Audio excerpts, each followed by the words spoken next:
Hi నమస్తే welcome to Myra media నేను మీ కేవీఆర్ ఆంధ్రప్రదేశ్ లో కూటమి కుతకుతలు రగిలిపోతా ఉన్నాయి మూడు పార్టీల మధ్య అంటే వర్క్ షాపులు పెట్టి కార్యకర్తలను కలిపే క్రమంలో నేతలు కూడా కలిసిపోయే క్రమంలో కీలక నేతలు ముఖ్యంగా బీజేపీలో లుకలుకలు వెలుగులోకి వస్తున్నాయి బెజవాడలో జరిగిన పదాధికారుల సమావేశంలో జాతీయ స్థాయి సమావేశంలో బీజేపీ తరఫున పోటీ చేయబోతున్న 6 ఎంపీ అభ్యర్థులతో మీటింగ్ నిర్వహించారు అయితే ఈ మీటింగ్ కు కీలక నేతలైన ఆంధ్రప్రదేశ్ బీజేపీలో కీలక నేతలైన జీవీఎల్ నరసింహారావు సోము వీర్రాజు మాజీ బీజేపీ అధ్యక్షుడు తర్వాత విష్ణుకుమార్ రాజు ఇట్లాంటి వాళ్ళు కీలక నేతలందరూ కూడా డుమ్మా కొట్టారు సేమ్ టైం విశాఖలో బాలయ్య అల్లుడికి అదే మాత్కుమిల్లి భరత్ కుమార్ కు కూడా షాక్ తగిలింది కీలక మీటింగ్ కు వీళ్ళెవరు కూడా హాజరు కాలేదు ఇప్పుడు అవన్నీ మీకు చూపించి మాట్లాడతా ఇది విశాఖ జిల్లాలో విశాఖ తూర్పు నియోజకవర్గం నాయకులు కార్యకర్తలతో తెలుగుదేశం జనసేన బీజేపీ కూటమి సమావేశంలో పాల్గొనడం కొత్త ఉత్సాహాన్ని ఇచ్చింది ఈ కలయికలో ప్రతి ఒక్కరు మాటల్లో విజయ దరహాసం విజయం మాదే అనే ధీమా కనిపించింది విశాఖ తూర్పు నియోజకవర్గంలో జరగబోయే ఎన్నికలలో సంచలన మెజారిటీ నమోదు చేయగలదనే దృఢ నమ్మకాన్ని ఇచ్చిందని చెప్పి ఈయన భరత్ కుమార్ పెట్టిండు సో టీడీపీ నాయకులు అండ్ బీజేపీ నాయకులు అందరు కలిసి మూకుమ్మడి కార్యక్రమం అనమాట ఇదిగో బీజేపీ ఫ్లాగ్స్ సో ఇంతటి కీలక సమావేశానికి జీవీఎల్ అండ్ సోము వీర్రాజు విష్ణుకుమార్ రాజు ఎవరు కూడా ఈ మీటింగ్ కు హాజరు కాకపోవడం విశేషం అన్నమాట జనసేన నుంచి బొలిశెట్టి సత్యనారాయణ మాత్రం హాజరైంది సో ఇది విషయం ఇకపోతే సార్వత్రిక ఎన్నికల్లో గెలిపే లక్ష్యంగా ప్రారంభమైన బీజేపీ ఆంధ్రప్రదేశ్ రాష్ట్ర పదాధికారుల సమావేశం అని చెప్పి వీళ్ళ పోస్ట్ అనమాట పురంధరేశ్వరి బీజేపీ అధ్యక్షురాలి హోదాలో ఈ మీటింగ్ ను నిర్వహించారు ఇందులో పార్లమెంటుకు పోటీ చేయబోతున్న అభ్యర్థులందరూ కూడా ఒక ఫ్రేమ్ లో కనిపిస్తున్నారు అయితే ఇంతటి కీలక సమావేశానికి జీవీఎల్ నరసింహారావు తర్వాత సోము వీర్రాజు విష్ణుకుమార్ రాజు అంటే BJP hard core fans and RSS భావజాలం కలిగిన ఈ కీలక నేతలు డుమ్మా కొట్టడం బీజేపీలో చర్చనీయాంశమైంది ఇక వాస్తవానికి జీవీఎల్ ఫర్ వైజాగ్ పేరుతో గత కొన్ని రోజులుగా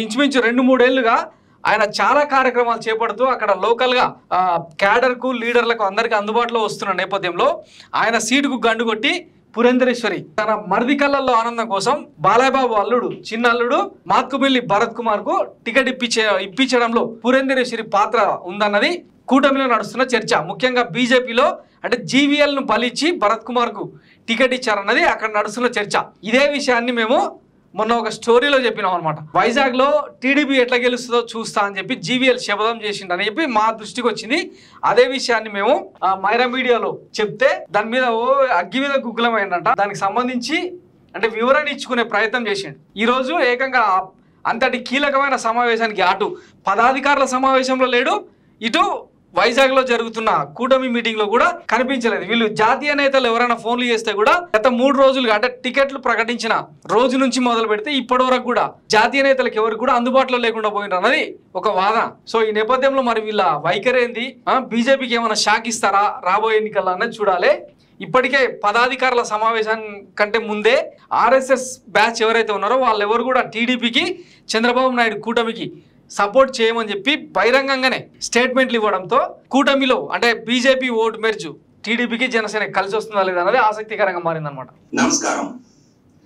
గత 4 రోజులుగా విశాఖపట్నం నుంచి అనేక మంది పార్టీ సహచరులు శ్రేయోభిలాషులు మిత్రులు వివిధ వర్గాలకు సంఘాలకు చెందిన వారు ఫోన్ చేసి విశాఖపట్నంలో భారతీయ జనతా పార్టీ లోక్సభకు పోటీ చేసే అవకాశం రానందుకు అక్కడ 3 సంవత్సరాలుగా అన్ని వర్గాలతో మమేకమవుతూ అన్ని సమస్యల పట్ల సమాధానం కోసం ప్రయత్నిస్తూ అనేక సమస్యల పరిష్కారం చూపెట్టిన నాకు అవకాశం రానందుకు మీలో చాలా మంది బాధపడి కలత చెంది నాకు ఫోన్లు చేశారు.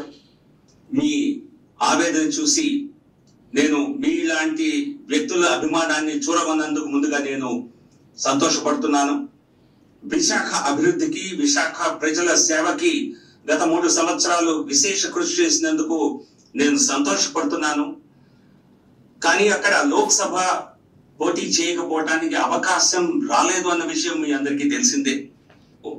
మనం చేసిన సేవ నిస్వార్థమైనటువంటి సేవ, ప్రజలకు మంచి జరగాలి అని చేసినటువంటి సేవ, విశాఖ అభివృద్ధికి నడుం బిగించాలి అని మనందరం కలిసి చేసినటువంటి ప్రయత్నం. కానీ అదేదో వృధా అయిపోయిందని మీరు ఎవరైనా తలస్తే అది చాలా పొరపాటు. అటువంటి సేవ చేసినందుకు సంతోషిస్తున్నాను. ఇది కేవలం ఎన్నికల్ని దృష్టిలో పెట్టుకొని చేసిన కార్యక్రమం కాదు. ఖచ్చితంగా ఎన్నికలు అన్నవి రాజకీయాల్లో ప్రధానం. కానీ మన కమిట్మెంట్ అన్నది జీబీఎల్ ఫర్ వైజాగ్ అన్నది అది నిరంతర ప్రక్రియ. ప్రజా సేవ, విశాఖ అభివృద్ధి అన్నవి ఒక కమిట్మెంట్ తో చేసేవి. సో కాబట్టి త్వరలోనే విశాఖకు వచ్చి మీ అందరినీ కలిసి మీ అందరితో చర్చించి భవిష్యత్తు కార్యాచరణపై మాట్లాడి భారతీయ జనతా పార్టీ జెండా విశాఖపట్నంలో భవిష్యత్తులో కూడా రెపరెపలాడేలా భారతీయ జనతా పార్టీ కార్యకర్తలుగా మనందరం ప్రజలకు సేవ చేసే విధంగా ఒక కార్యాచరణని రూపొందించుకుందాం. విశాఖ అభివృద్ధి మన లక్ష్యం.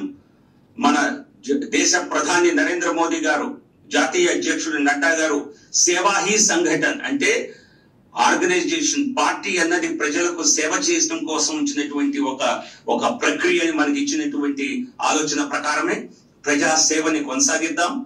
విశాఖ అభివృద్ధికి మనందరం పాటుపడదాం. భారతీయ జనతా పార్టీని విశాఖపట్నంలోనే కాదు రాష్ట్ర వ్యాప్తంగా కూడా ప్రజలకు చేరువ చేసే ప్రయత్నం మనందరం కలిసి చేద్దాం. విశాఖపట్నంలోనే ఉంటూ విశాఖపట్న అభివృద్ధికి మీ అందరితో కలిసి భవిష్యత్తులో కూడా కృషి చేస్తానని మీ అందరికీ తెలియజేస్తూ నమస్కారం. జై బీజేపీ, జై విశాఖ, జై హింద్. నమస్కారం. సో ఇది నా ఆవేదన అనమాట. టికెట్ రాలేదని జనాన్ని ఓదారుస్తున్నాడు కానీ ఆయన మాత్రం చాలా హట్ అయినట్టు మన దృష్టికి వచ్చింది. ఈ నేపథ్యంలో అంటే విశాఖలో టీడీపీ అభ్యర్థి భరత్ ఎట్లా గెలుస్తాడో చూస్తానని చెప్పి ఆయన వార్నింగ్ కూడా ఇచ్చినట్టు తెలుస్తున్నది అనమాట. మొత్తం మీద అంటే ఈసారి ఎన్నికల్లో అంటే బీజేపీలో మొదలైన ముసలం అది టీడీపీని చుట్టేసేలాగా ఉందన్నది స్థానికంగా వినిపిస్తున్న వాదన. దీంతో పాటు రాజకీయ విశ్లేషకులకు సైతం బీజేపీ ఓటు ఈసారి టీడీపీ వైపు ఎట్టి పరిస్థితుల్లో షిఫ్ట్ అయ్యే అవకాశమే లేదని చెప్పి తేల్చి చెప్తున్నారు. ఈ నేపథ్యంలో మరి ఈ కూటమి ప్రయాణం, కూటమి జర్నీ ఇట్లా సాగుతుంది అన్నది చూడాలి. Thanks for watching Myra media. నేను మీ కేవీఆర్. Thank you.